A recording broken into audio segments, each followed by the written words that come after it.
स्वागत है आपका एक और नई वीडियो में।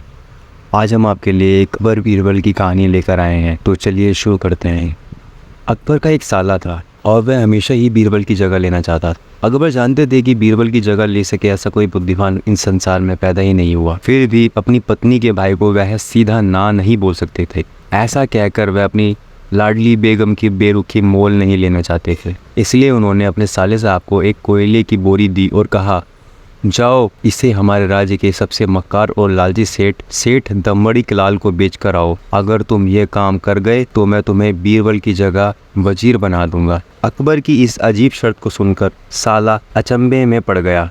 वह कोयले की बोरी लेकर चला तो गया, पर उसे पता था कि वह सेठ किसी की बातों में नहीं आने वाला। ऊपर से वह उल्टा उसे ही चूना लगा देगा। और हुआ भी यही। सेठ दमड़ी लाल ने कोयले की बोरी के बदले एक ठेला भी देने से इनकार कर दिया। अकबर का साला अपना छोटा सा मूल लेकर महल में वापस लौट गया और अपनी हार स्वीकार कर ली। अब अकबर ने वही काम बीरबल को करने को कहा। बीरबल कुछ सोचे और फिर बोले कि सेठ दमड़ी लाल जैसे मक्कार और लालची सेठ को ये कोयले की बोरी क्या, मैं सिर्फ एक कोयले का टुकड़ा ही 10,000 रुपये में बेचकर आऊँगा। यह बोलकर वह तुरंत वहाँ से रवाना हो गए। सबसे पहले उन्होंने एक दर्जी के पास जाकर एक मखमली कुर्ता सिलवाया, हीरे मोती वाली मालाएं गले में डाली, महंगी जूते पहनी और कोयले को बारीक सुरमे जैसा पिसवा लिया। फिर उसने पिसे हुए कोयले को एक सुरमे की छोटी चमकदार डिब्बी में भर लिया। इसके बाद बीरबल ने अपना भेष बदल लिया और एक मेहमान घर में रुककर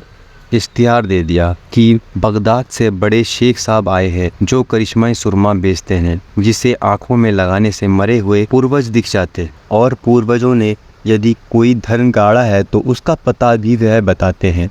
यह बात शहर में आग की तरह फैल गई। सेठ दमड़ी लाल को भी यह बात पता चली। उसने सोचा जरूर उसके पूर्वजों ने कहीं ना कहीं कोई धन गाड़ रखा होगा। उसने तुरंत शेख बने हुए बीरबल से संपर्क किया और सुरमे की डिब्बी खरीदने की पेशकश की। शेख ने डिब्बी के 20,000 रुपये मांगे और मोल भाव करते करते 10,000 में बात तय हुई। पर सेठ भी होशियार था।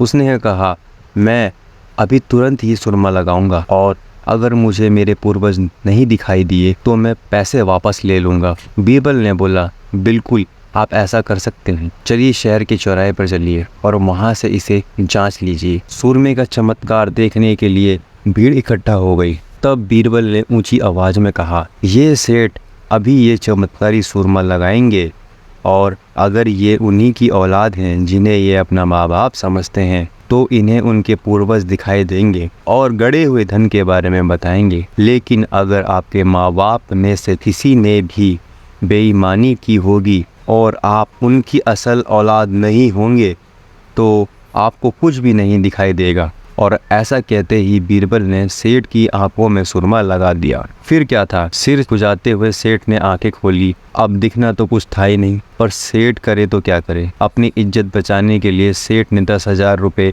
बीरबल के हाथ में थमा दिए और अपना मुंह फुलाते हुए आगे बढ़ गए। बीरबल फौरन अकबर के पास पहुँचे और रुपया थमाते हुए सारी कहानी सुना दी। अकबर का साला बिना कुछ कहे अपने घर लौट गया और अकबर बीरबल एक दूसरे को देखकर मंद मंद मुस्कुराने लगे। इस किस्से के बाद फिर कभी अकबर के साले ने बीरबल का स्थान नहीं मांगा। तो दोस्तों, यदि हमारी कहानी अच्छी लगी हो तो चैनल को सब्सक्राइब करें, वीडियो को लाइक करें एंड कमेंट करें।